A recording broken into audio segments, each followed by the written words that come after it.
Hello, everyone. Welcome to another episode of Page Turners Plus. As always, we encourage you to follow us on our Facebook and YouTube pages, Page Turners Plus. Today, we'll be reviewing What Storm, What Thunder by Myriam Chancy. To tell you a bit more about Myriam Chancy and her novel, we have Francine. Hello, everyone. Myriam Chancy is a Haitian Canadian American writer born in Port au Prince, Haiti, and is a 2014 Guggenheim Fellow who currently holds the Hartley Burr Alexandra Chair of the Humanities at Scripps College. She's the author of four books of literary criticism and four novels. What Storm, What Thunder is her most recent award winning book and was named winner of the 2022 American Book Award in September. The novel is a fictional retelling of the 2010 earthquake that hit Haiti, killing almost 300,000 and leaving 1.5 million homeless. What Storm, What Thunder tells the story of the earthquake from 10 distinct voices of those who lived through the before and the after, and shines a light on what life was like for the survivors. Thank you, Francine. I think we could probably jump off where the story is centered. So, for many living outside of Haiti, we thought of the earthquake of January 12th as just an isolated disaster occurring in a nation reeling from centuries of exploitation and misfortune. However, Chauncey shows us that many other issues affected the people of Haiti before and after the earthquake, including colorism, classism, and the effects of capitalism. Did you appreciate the manner in which these topics were woven into the novel? Eric? Oh, definitely, Roger. That's one good mark of good literary fiction is the ability of a writer to build the context and to frame the context. So I definitely appreciated that through different voices, hearing these criticisms regarding the place of Haiti within the Western Hemisphere, their nods to history, um, nods to like the U.S. occupation, nods to um, even issues regarding Haiti and the Dominican Republic. All of those things are wrapped into this text. So yes, it just doesn't center on the 2010 earthquake, but it gives the reader a fuller picture of the Haitian context in the 20th century, 21st century. Absolutely. If I could just echo down and double down on that, because I remember being really surprised to see references to Maurice Bishop and Michael Manley in the text. I think Caribbean readers will really appreciate that the anchoring it in a story that is about the wider Caribbean and its relationship with the neocolonial powers. I think that was one of my takeaways from it is that the writer wanted us to appreciate that the people affected by the earthquake were people just like us. Mm. And I think that is why she gave us such full pictures of their lives before and after the earthquake, before, during, and after the earthquake. Francine, anything to add there? Yes, I think I really appreciated how she wove in, stories and people from other islands into the book. And I think it's great that she was able to do, like Eric said, set the context for a lot of different things because I think many people, we've heard about Haiti, we know about their struggles, but how many of us do really know a lot of the details? We might, see something on the news or whatever, but how many of us actually know, you know, some of the things that are actually happening on the ground? And I really appreciated that she did that. On the issue that Francine just raised about speaking about people from the other islands, Leopold, that taught me something because I did not know about the historical connection between Paramin in Trinidad and Haiti. I knew that there were people in Trinidad who speak a Creole, but I did not realize that these people were descendants of enslaved people who were brought to Trinidad after the Haitian Revolution by their slaveholders.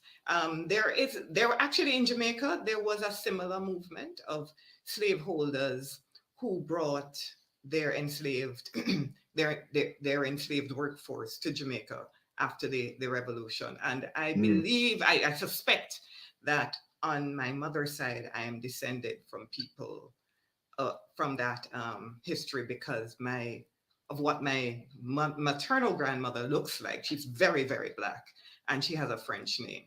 So mm. yeah, Well, you're looking at somebody who descends from enslaved folk on that island, and also free people. So this we talk about the Haitian diaspora. The Haitian diaspora actually started during the Haitian Revolution, and so yeah, it was it's I was surprised in a good sense of that connection. I didn't know about that connection as well, between Haiti and Trinidad.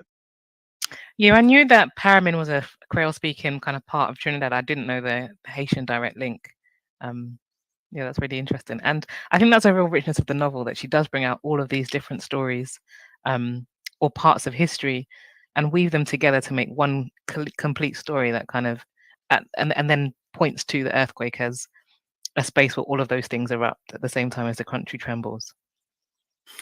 Yeah, and I think she definitely does a good job of giving us the sort of direct connections to other parts of the Caribbean as well, the sort of implied connections. Because one thing that I picked up in the novel was the sort of strength of the women characters, and I think the next question would be good to come off of that, just because the last three or so novels that we've reviewed, we've asked the question of the centrality of women characters in the novels. So do you believe that Chauncey argues that Haitian women are the fulcrum of Haitian society? And to be more precise, are working class women the fulcrum? And I think that could be applied across the Caribbean. Who wants to take that first? Paula? I think she specifically wanted to tell us that market women are the heart of the Caribbean. They feed us. And remember our history, that is how our first entrepreneurs in the Caribbean were market women. And they were entrepreneurs even during the period of enslavement. There were market women who were able to buy their freedom, buy the freedom of their relatives from their activities from cultivating the the areas that the slaveholders gave you to feed yourselves, and that was a means of upward mobility and of freedom for some of us during the time of enslavement. But what about the prostitutes? Because there's clearly kind of a running theme as well. So do we think? I mean, I don't disagree with you, Paula, about the place of market women, both in the novel and historically. But I think she's also pointing to the issues of respectability, um, and how that destroys kind of the spirits of some of these women who don't have other options, and make that particular choice. I don't know if anyone else thought that. I think she wanted. I think the author wanted us to respect the humanity of sex workers. And that's why she gave us two very sympathetic characters who were sex workers. Um, yeah, I think that just went, it's just part of her theme. Her theme is she wanted us to pay attention to the humanity of all these characters. Um, and that is, yeah, I think it's as simple as that. Yeah, definitely. I agree with Paula in terms of the centrality of market women. I mean, when just this morning, I was thinking about this, and um, I long time ago, when I was in graduate school, and I wrote a paper on on marketing and provision grounds in the Caribbean, and um, even now, and reading the novel, I was just reminded of that continuity in terms of history, and it's rooted in agrarian work by our enslaved, I'm sorry, our free African mothers on the continent. They were farmers, and they were market women, and so that carried right over into the Caribbean and the parts of the southern United States. So that just I'm just astounded on the continuity and then that cultural continuity. And yes, that brings light uh, to the fact that we owe so much to our mothers, our grandmothers, who were market women or were entrepreneurs in their own right by doing all sorts of type of work. Um, it's just the strength. It's just the strength of the African woman in the Western Hemisphere. Yeah, I'm gonna jump in here because that part really resonated with me. My paternal grandmother was a market woman. I mean, that's how she provided for her family and sent pretty much all of her six children to university. So yeah, that definitely is a fact that they're the fulcrum. These working women of especially maybe not so much now, but at a certain time in our history, that was how we got upward mobility. Definitely. And I think that is even portrayed in this particular story, because here you have a market woman, Malu, who I mean, even though it's sort of like an estranged relationship with her child, he comes off kind of successful in the financial sense. But, not in any sort of moral sense. But I suppose we could look over that and say, well, here you have a market woman producing a successful child, which is quite a powerful story in many Caribbean islands. So I guess we could But jump off. Go ahead, Paula. yeah, no, but on my first reading, Risha was the character I found most fascinating because he's so horrible. Um, the I think Myriam Chancy showed the tension um, between his origins or his perception of his origins and where he had arrived at, because he was bright and he got scholarships and all of that. And it's a very real thing. The he buys into the whole classism of the society, and he's embarrassed by his mother, which is common. I mean, it's not something that I find shocking. It's not shocking at all. In fact, it's common. The extent to which he he buys into it, though, that is what is shocking. That he just buys the whole package. Um, just, his mother basically doesn't exist anymore because he is now wealthy and educated. But it's the phenomenon is something we know of. I mean, it's not surprising. But yeah, he for me he was the supervillain of the novel. Before we make accusations, though, Paula, is correct me if I've got this wrong. Isn't Richard also the character, one of the few characters with a really big redemption arc? Is it not him? No, No, you're thinking of Leopold. no, no. Who? Wow. Yeah, you're thinking of Leopold. Who is the guy from Paramin? But I think Richard was on his way. You're He had right. made I up he think had made up he his mind. might have been on his way, if I'm remembering correctly. And Mm, yes, he But was on his his yeah. way. But you see, I don't agree. What Richard saw, he saw an avenue where he could win everything. He could do the reconciliation, get everybody back on his side, but it wasn't that he intended to give up anything to get anywhere. He was doing an Anansi thing. That was what was that is the thought he had in his mind. And um well, I don't want to spoil it for other readers, but the goddess, there was a vengeful goddess who decided that he wasn't going to be able to eat his cake and still have it. right. But it Actually, was it's interesting that you put it that way, Paula, because I was like, oh, but yeah, a vengeful goddess. Yes, I like that. No, that wasn't me. That's a text. The text actually refers to a mm, vengeful goddess. Hmm. yeah. So Mm-hmm. Yeah, I mean, I was just fascinated by the whole. water motif in that story, the whole thing. I mean, oh my goodness, that was some deep writing right there. Uh, she really, she Chauncey really grabbed my attention in that story. But I do have some things more to say things about Richard. He might seem to be A kind terrible of one of human? those.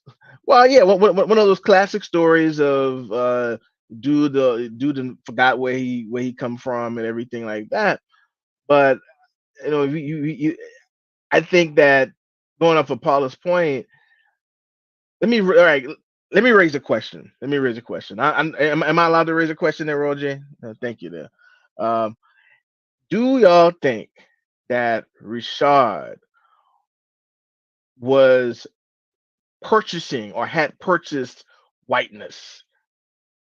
I'll leave it like that. No, I was gonna say okay. I'm gonna take that question because I think I know what you're getting at, which is that actually on the surface he looks to have, as Paula says, bought the whole thing, but actually he was, if anything, he was kind of constantly reminded of his past. Right? It sat in his skin, and he was uncomfortable with it. That was my reading of the character, but I'm willing to argue it out or be. But I think Eric is right. I think he was trying to buy whiteness. He marries this white wife. He dreams of having these golden children. That's how he describes them. He does manage to have light colored children. The one child he has, Anne, who is all the way black, he pretends she doesn't exist. That I don't think that's the only reason he pretends she doesn't exist. But I think all the reasons he pretends she doesn't exist is because it will impede his upward mobility. I think Eric is right. He was buying whiteness, or I don't know if Eric thinks so, but I think so. I do think so, but I wanted to raise Yeah, the I question. agree. I was really like Mm. when he described his children, like I was very uh, offended. I just didn't like the way that, I mean, like who thinks about their children that way? So yeah, he was clearly buying something, right? He was looking for something, and you know, well, he got his comeuppance, let's just put it that way. Yeah, But go ahead, Keswa. I was gonna say, but do we not think that in all of that acting, there is a performance in it that he never fully kind of. For me, I mean, yeah, I can see the buying whiteness thing, but I also read him as a character that was never at peace in that moment, if that makes sense. But perhaps, No, um, I agree. He wasn't at peace, and that's why he kept trying to buy. Yeah, If you're at peace, you accept who you are and your whole history. Now, he's not entirely unsympathetic, you know. I understand the pressures, the social pressures that creates people like Risha. Um, but yeah, it's still hard to forgive him, even though you understand the pressures that creates that kind of character. yeah. And my thing is that, and the reason why I raised the question and I thought about this is because of the abruptness of the ending of his marriage. I hope I'm again. That's not hoping I'm spoiler too much, but um, I thought that it's like okay, she didn't. His wife then found out that he is, you know, like a typical black man. Oh, you got this other child.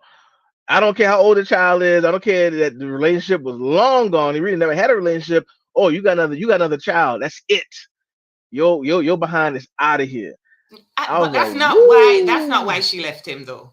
She I think it was just a convenient reason for her to leave him. He was an oppressive husband, not physically abusive or anyway, but in his chapter you see that he basically had her under his thumb. And I think when she found out that he was concealing the fact that he had this child before their marriage, it was just a convenient reason to walk away, you know. This is a huge thing you've concealed from me. And I think she was just looking for a reason, and she got it. So she went about her business. After milking them, well, not milking them, but after No, she didn't accruing, milk him. Choice accruing. of No, words, no, Eric. No, She she was no. was milking rich. who? She was She was wealthy. rich.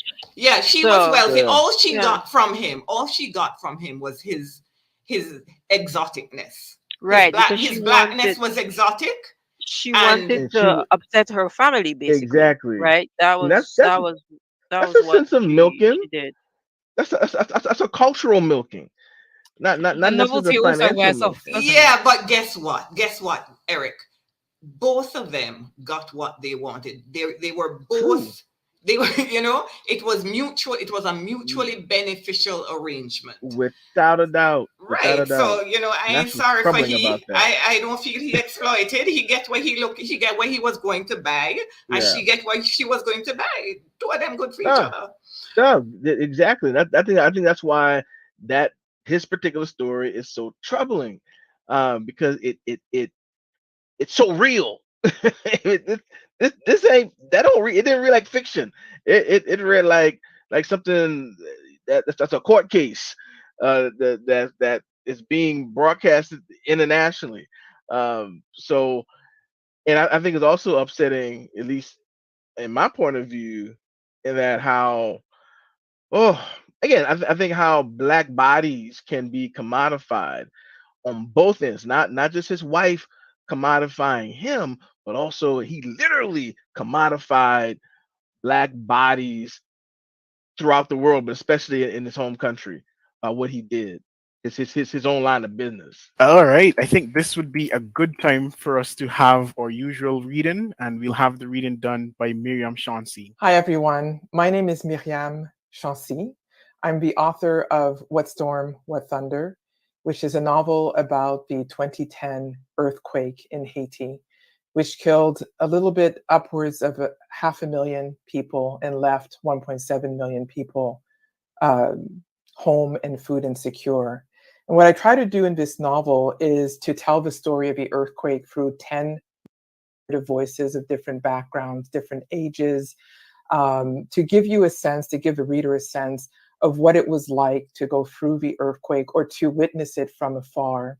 So today I'd like to read to you from one of those voices, from Sarah, who is a young mother who has lost two of her children immediately at the moment of the earthquake and is still hoping that the third will survive. She is in an IDP camp and she is struggling to stay connected to this world. When the tugging started on her right elbow, as she slept folded in on herself as she used to sleep, that image of all of them growing old together had begun to fade. She had begun to forget what each of them looked like. Not because dues had happened so long ago. Was it now only a few months ago, 6 months ago? It seemed so much longer. But because the shock of their sudden disappearance had broken something in her mind, the part that was able to take things in and let them go, that wanted for little more than she had. The violence of this loss was like nothing she had ever experienced before, not like her parents' departures or her grandmother waving goodbye to her as she climbed into the back of her aunt and uncle's four-wheel drive, where she sat between two of the cousins, their sweaty thighs touching stickily together in the heat, forming an unexpected bond in place of the tearing away from all that she had held dear and familiar. The morning of the event, she remembered they were there, eating breakfast, fighting over something that would soon be forgotten. They went off to school, hair combed, plaited, looking smart in their school clothes. They came home from school, washed up, changed into play clothes, did their homework, then asked for permission to go play with their friends as they waited for Olivier to return home and sit down to dinner. She'd said yes, as she almost always did. Why had she said yes? Why hadn't she been stricter, as Olivier had started to insist that she be. Out they went, little arms flailing in that smooth, devil may care way that only children have, miniature dancers with hidden internal choreographers named happiness and simplicity, love. That's what they were, love in movement, her love, Olivier's, all the world's love, wrapped up in their little fists, pumping through the air, feet following, drumming the earth for joy. And welcome back. To get us started after the reading, I think this would be a good question for the panel. It's slightly controversial, but in the immediate aftermath of the earthquake, US evangelical Pat Robertson blamed Haitians packed to the devil as the cause of the earthquake. And New York Times columnist David Brooks cast blame on Haiti's culture of poverty. How does Chancy complicate the tremendous loss of life in the earthquake? Are you sympathetic to her attempt to complicate the loss of life and widespread destruction? Who wants to start with that? I'll go ahead and start. Uh, yeah, the Pat Robertson thing is horrible. His explanation. Um, any even a right, I think a right thinking Christian would never go into that. And Pat Robinson is far from a right thinking Christian in these matters. But I think his is one thing. The David Brooks New York Times article was horrendous, and just showed the old trope going all the way back to the occupation of Haiti by the United States in the early part of the 20th century. Those old tropes, through the white gaze, was alive and well in 2010, and is still alive and well. So yes, definitely. Chauncey complicates this by, I think, in Olivier's chapter especially, and also Anne's chapter. Definitely Olivier's chapter, because Olivier tells it like it is, and he pulls no punches. But I'll stand down, and I know other panelists got some really juicy things to say. I it wasn't just I don't think we needed to go to Pat Robinson um specifically, because Myriam Chancy gave us a character. Remember they were the Jehovah's Witnesses, weren't they? Who visited Didier, and they were ministering to him, and when he asked if they spoke Creole, the wife said, "Oh, we don't have anything to do with that devil place." So I think she was alluding to the Pat Robinson thing. But quite frankly, I know that Eric is saying that it's not a, well, he says, well, he did qualify by saying right thinking Christian. But I have a friend, and he is my friend, who is a Christian pastor who pretty much takes that view. And I have more than one friend who are Christian pastors, quite frankly, now that I'm thinking about it, who pretty much take that view. I have a Jamaican friend who is a Christian pastor, who once said that he's been to Haiti, and Haitians blame Bookman, the Jamaican Bookman, for um, for being a voodoo priest and causing them so much trouble. So he was essentially saying that it's voodoo which causes all the problems that Haiti has. And I've heard other Haitians, and thinking about it now, I've heard Haitians say it, Haitian Christians say it. So No, it's I not just, yeah. yeah, I mean, I've heard numerous Christians say similar things, and I have to say, I think Shanti does a wonderful job of just telling them where to go. That voodoo is front and center in so many parts of the lives of the characters. She makes no apologies for it, and stands and she says this is part of our country and our culture and our spirituality, and she's not having it. She's not having it at all. More than that, she has Malu say, remember Malu says, I cannot believe in a God who would harm the helpless. I prefer loose gods.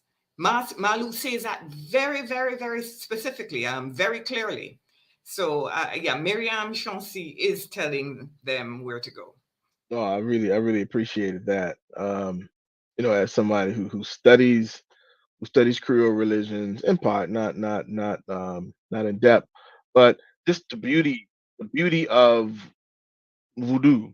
I mean, I grew up in the voodoo culture. I'm a product of the same of a similar type of culture, and it's just embedded it's embedded into the culture.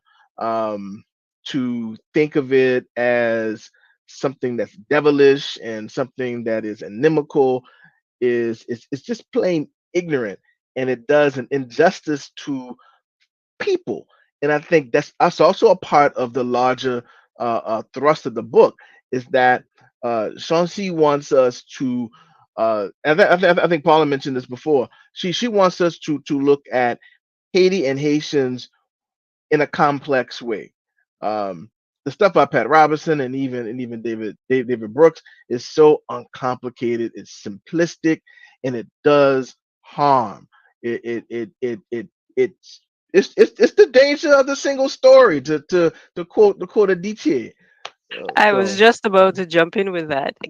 Exactly what I was thinking. The danger of uh, the single story. And I think, yeah. like I said earlier, that's why I'm really glad that, she gave us so much details and so much context, because so many people just have this single story about Haiti, and Haiti is just so much more than that. I think as well, she's so deliberate in her multiple versions of her her Haiti, because she uses each character, and like you said right at the beginning, Paula, she doesn't just have like an ensemble cast and they're all involved in one story. They each have their own individual story, where they were, what their life was like before, the things that they were concerned about, the things that they were interested in, the lives that they led were all very different. Sonia's life is completely different to the life of Malu, and it's completely different to the life of Leopoldo. I'm just gonna throw out names now. You know, even the story of Jonas or Sarah, all of these characters have very different lives, and they all have in common the country that they love, and hate sometimes, but mostly kind of like a little bit.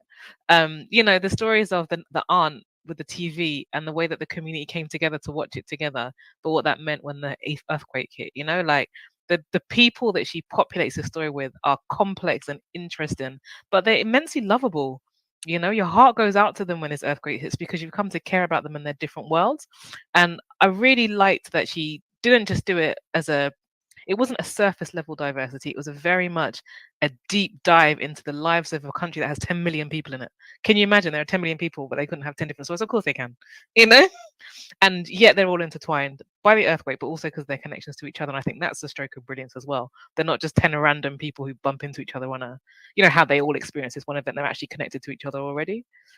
It's a wonderful piece of writing. Like, there's no I two think ways I about it. think I think that was a political statement too. The fact that they were all connected to each other, because remember Malu makes towards the beginning of the book, Malu essentially says that the earthquake um, basically removed all the artificial barriers between us, and it revealed what we have always known, that we're all alike.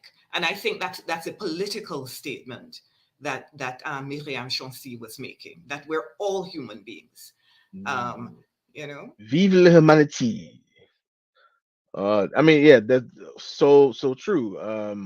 So true. Resilience as well. I mean, resilience is a human quality.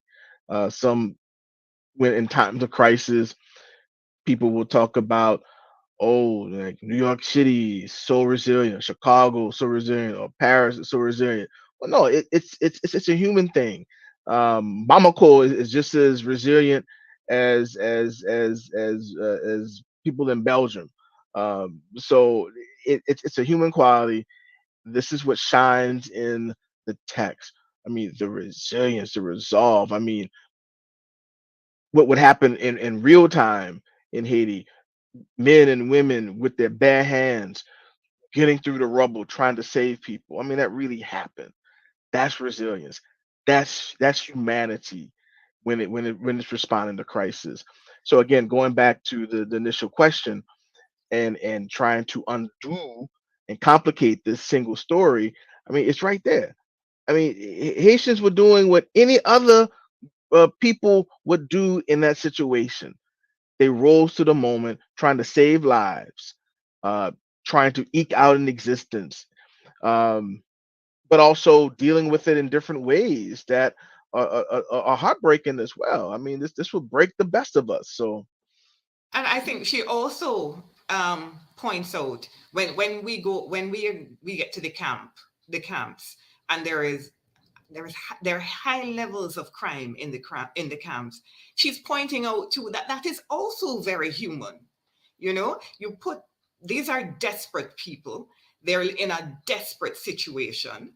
Crime is inevitable, um, and I think she does a very good job of showing us that, yeah, criminality is part of humanity, just as much as resilience and um, a sense of community is part of being human.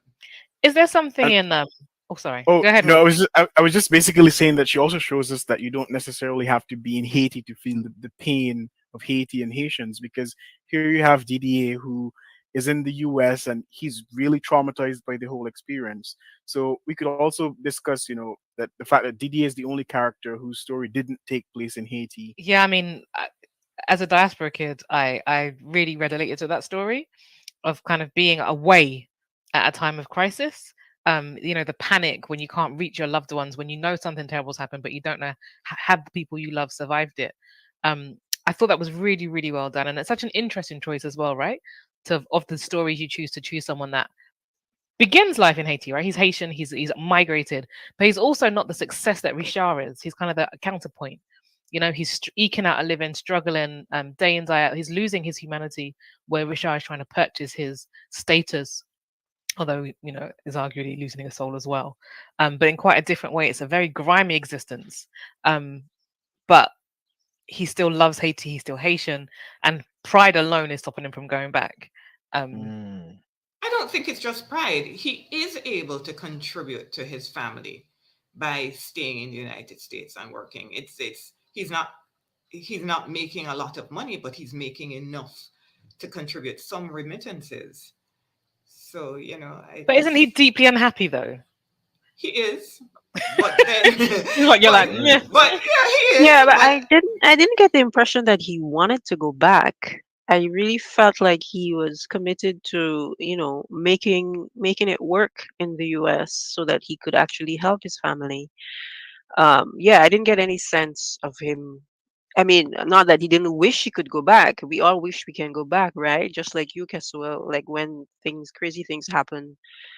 I remember when Hurricane Ivan hit Grenada, and it was impossible to find out. And even before that, in 1983, when Morris Bishop was assassinated and we were in Barbados, there were days that we had no idea what was going on and didn't know what was happening with our family. So yeah, it's like that perspective of, you know, I've left because I need to leave to do what I feel like I need to do to help myself and my family. But at the same time, it's just so crazy to be this far away and not actually be able to help at a time when they really do need me to help. So yeah, it's really yeah, that was a really interesting Right. perspective.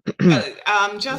just on that same point, we, as you know, in May we did a Page Turners Plus special of Vincentian writers, and I think at least two writers wrote specifically. The writers who are based outside of St. Vincent and the Grenadines wrote short stories specifically addressing the fact that they were out of St. Vincent and the Grenadines during the eruption and their feelings of helplessness.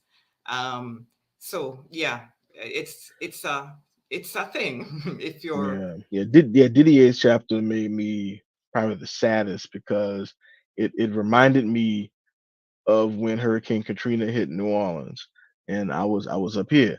In fact, my sister and brother-in-law were up here at the same time, and we felt helpless. We couldn't get through the telephone because there was no cell phone service. We didn't know where my parents were. Particularly, we knew they evacuated, but we didn't know where they were. How long? I mean, it took. I think it took them maybe 10 hours to go five to get to Texas. It was just horrible, and we were relying on CNN footage, just like Didier. We're relying on CNN footage, and media, they show what they show. They don't show the whole story. They can't, but still. So yeah, I really resonated with Didier, and I was home. I was in New Orleans when I was reading this novel, and I'm reading this novel in August, and that's when Katrina hit, and it made me quite sad. Didi, it was when I first read the novel, Krisha was the character I found most fascinating. And on the second reading, it was Didier who fascinated me. I hadn't been as interested in him on the first reading. Leopold it still remained my number one villain. No, it's a toss up between Leopold and and Risha. Speaking of that, Didier, I wanted to ask because this jumped out to me. Was I the only one who had like echoes of Digger from the Bone Readers and Black Rain Falling when you read Didier's story? You know, the young guy, solitary, living by himself, trying to sort his life out. Was it just me? Yeah, just me, huh? Definitely just you. Yeah, I Okay. think I think it was I, just But you. I now think you this is say all it. Digger. I Now I you don't really know. say There was Digger at just the was. beginning something of the about bone the I can way see it. that he was telling his story, like especially when he was like talking about, like when he was at home and how he was living his life, that just kind of brought me back to Dicker. But hey, okay, moving on. Uh, Can I ask, speaking of individual characters, what people made of the character Paul? Aha! Paul is a man I wanted to know more about. I was of course terrified for him, but also thinking that he is doing some horrible things that we don't know about. I would have loved. I thought Paul deserved his own chapter because he was certainly a complex character. Um, but I mean, even so, she did give us a lot of information about him. We know why he is so troubled, and she gives us enough to suspect that he is doing some really horrible things. But I would have liked to have heard it from his own voice. Um, but I guess she couldn't tell us everybody's story because, for example, Dieudonné was somebody I found fascinating as well. Um, but I guess the book had to end. So Yes, I would have loved to have learned more about Dieudonné. Yeah, those were the two characters where I was like, we never hear their point of views. We know a lot about them through how they interact with the other characters, but we never hear how they interpret the events around them. And that's a really interesting choice. Why don't we know how they see what they're experiencing? But I think speak. that's a really good device as well. A lot of the times we hear stories through third parties, and we never get the first person perspective or interpretation of events. But that is what something I found interesting. But I think it's probably a better question for the author than for us to try to figure it out.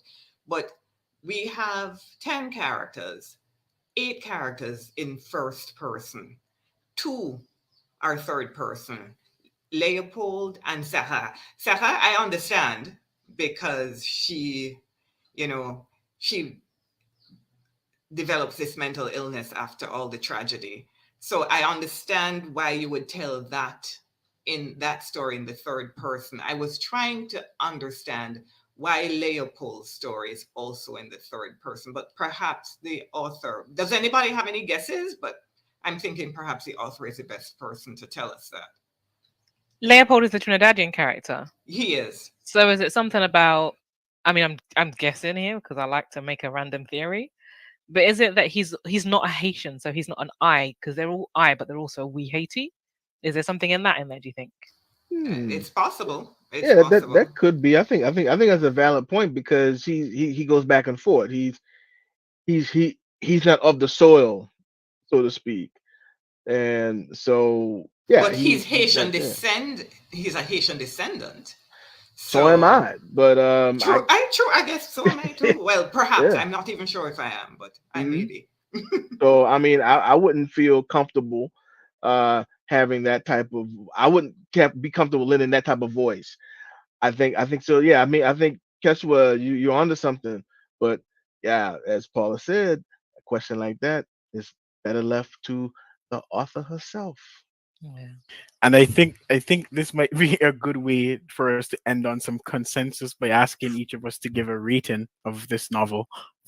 Paula, Definitely a 5 out of 5, no doubt. Eric, Uh, five. Wonderful and well deserving of the 2022 American Book Award, which also a countrywoman at which Dantakat won with The Farming of Bones. Francine, Yes, a 5. I actually, it took me a while to decide what I was going to rate this book. I kind of had to sit with it after, for a few days after. It's still with me, in fact. Like, I have not really moved on from this book, which definitely means it's a 5. Kesua, Um, I feel like a little bit traumatized by this book, not gonna lie. I don't like to like rate things that are traumatized, but I also am a sheep sometimes, so I can give it a 5 too. Um, yeah, no, it's a wonderful novel, but also I think I've for various reasons been thinking about Haiti a lot this year, and I've visited Haiti twice, and it really one thing we didn't say, and I don't know if I have time to say, is it's a very poor Prince book. Huh? Like they all talk about other parts of the country, but it's very centered on Port-au-Prince. And that was interesting for me because I didn't like Port-au-Prince as much as I liked Cap-Haïtien or Saint-Marc or Jacmel, which I visited. So I feel like I give it a 4.8 now that I said that. So I was like, what's this all?